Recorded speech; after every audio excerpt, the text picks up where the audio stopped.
Good morning बच्चों।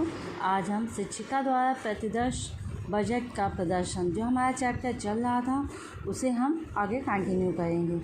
आज हम पढ़ेंगे पारिवारिक बजट के निर्माण में बाधाएं। बच्चों ये सब जानते हैं कि जो पारिवारिक बजट है वो बहुत अच्छा होना चाहिए और प्रत्येक व्यक्ति व परिवार यह स्वीकार करता है कि हमें बजट बनाकर जो भी पारिवारिक व्यय है वो किया जाना चाहिए, जिससे जो बजट हमारा बचत का बजट हो। इस तरह से बच्चों हम जो बजट बनाते हैं वह बजट बहुत अच्छा होता है। लेकिन ये बजट में भी कई तरह के समस्याएं आती हैं जो निम्न प्रकार से हैं, जैसे कि सामान्य अशिक्षा व तथा अज्ञानता। बच्चों हमारे समाज में जो गृहिणी है वो अधिक मात्रा में अशिक्षित है, जिसके कारण भी जो हमारा बजट है उसका लाभ वो नहीं उठा पाती। वो उसको उस तरह से बना भी नहीं पाती हैं जिससे कि वो सुचारू रूप से चल सके और उसका पालन वो संभवतः नहीं कर पाती हैं। इसलिए हमारा बजट बनाने के लिए शिक्षित होना भी अति आवश्यक है। दूसरा कारण यह है कि बजट के प्रति उदासीनता। बच्चों जो हमारा बजट है उसमें कई तरह की उदासीनता भी पाई जाती है। यदा कदा उसमें कुछ ऐसी भी चीज़ें होती हैं जो हम ईमानदारी से नहीं कर पाते हैं और एक झंझट सा इसको समझते हैं और झंझट समझ के इसको हम छोड़ देते हैं। कुछ समय तक तो हम एक नियम से चलते हैं, फिर कुछ समय ऐसा आता है कि उसके बाद हम इसको एक झंझट समझ के हम विशेष चीज़ों को ध्यान नहीं देते हैं और फिर बजट बनाने का प्रयास नहीं करते हैं। और नंबर 3 यह है कि समाज के प्रति प्रचित कुप्रथाएं। बच्चों कुछ चीज़ें ऐसी भी हैं जब हम बजट बनाते हैं तो कई चीज़ें ऐसी भी हैं जो हमारे समाज में एक कुप्रथा के रूप में जानी जाती है। जैसे कि इसको 2 भाग में विभाजित कर सकते हैं, जैसे कि अधिकांश परिवार में गृहिणी अर्थव्यवस्था का अपना परामर्श या अपना जो योगदान होता है वो अपनी फैमिली को नहीं दे सकती हैं। और दूसरा यह है कि जैसे हमारी कुछ हमने समाज में एक प्रचलित कुछ कार्यक्रम होते हैं जिस वजह से भी हमारा बजट इधर उधर हो जाता है।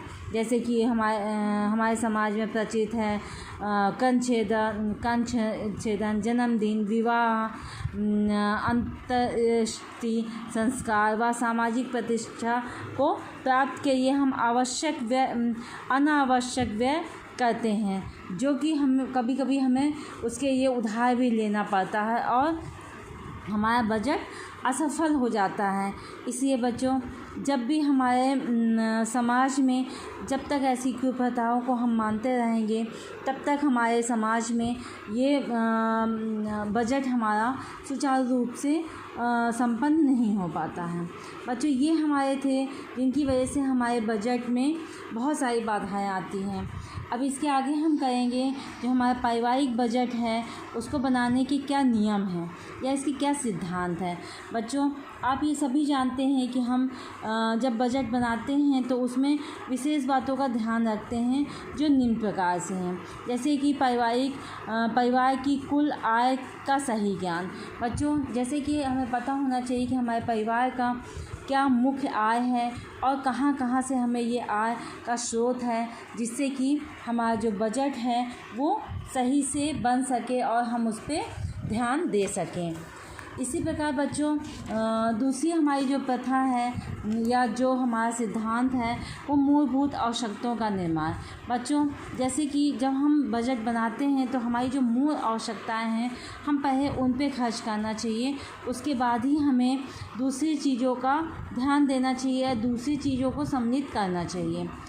और इसमें यह भी है कि जो हमारी आवश्यक चीज़ें हैं उसे हम उसकी पूर्ति पहले करते हैं, उसके बाद अन्य चीज़ों पे ध्यान देते हैं।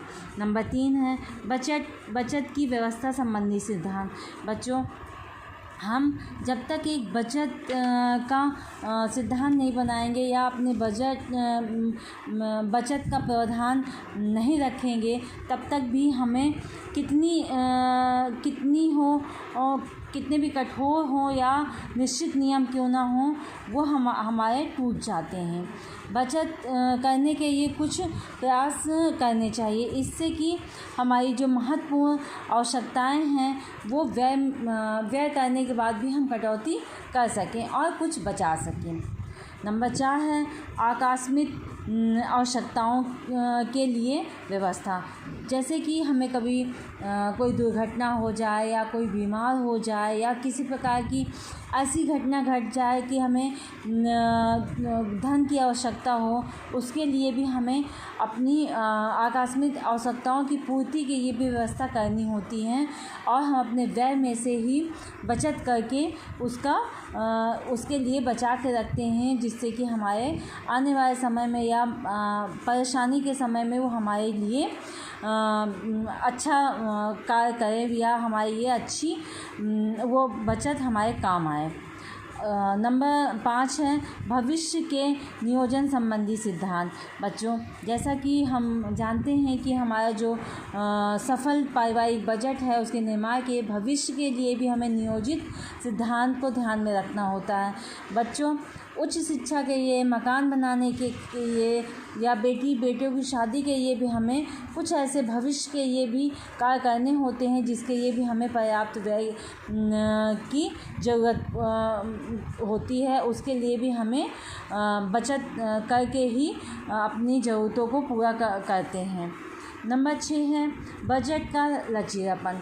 बच्चों, बजट हमारा ऐसा नहीं होना चाहिए कि नहीं, हमने जितना निश्चय कर लिया वो हमें करना ही है। बच्चों, आवश्यकताओं के अनुसार हमारी बचत को भी हम उसको पूरा करने के बाद भी ऊपर नीचे कर सकते हैं, क्योंकि कभी कभी कुछ चीज़ें हमारी ऐसी होती हैं कि जिसे हम खर्च करने के बाद भी कुछ बीच में ऐसी समस्याएं आ जाती या जो हमारी प्रतिष्ठा के लिए होता तो भी हम करते हैं। वो हमें जो हमने बजट बनाया है उससे भी हट के हमें करना पड़ता है। गत माह के बजट का मूल्यांकन। नंबर 7 है आपका, ये हम अपने फिजूल खर्ची को रोक करके और जो हमारा उस मास का जो हमने बजट बनाया है उसके अनुसार ही हमें खर्च करना चाहिए और फिजूल खर्चियों पर विशेष ध्यान देना चाहिए, तभी हम बचत कर पाएंगे। नंबर 8 है मासिक बजट को वार्षिक पृष्ठभूमि पे तैयार करना। बच्चों, ये हमें पूरे एक दिन के लिए नहीं, 2 दिन के लिए नहीं, बल्कि अपने महीने का पूरा बजट का ध्यान रखना होता है और अपनी आय के समान ही नहीं, बल्कि कुछ महीनों में अधिक जो हमारी आय है कभी कभी अधिक भी हो जाती है, कभी कभी हमारी कम भी होती है। तो हम ये पूरे साल का लेखा जोखा करके अपना वार्षिक बजट बनाते हैं। कभी कभी हमें बहुत इनकम हो जाती है या बिज़नेस में अच्छा मुनाफा हो जाता है या कभी घाटा हो जाता है, कभी हमें नौकरी में भी बोनस मिलता है, जिससे कि हम अपने बजट को बनाए रख सकते हैं। थैंक यू बच्चों।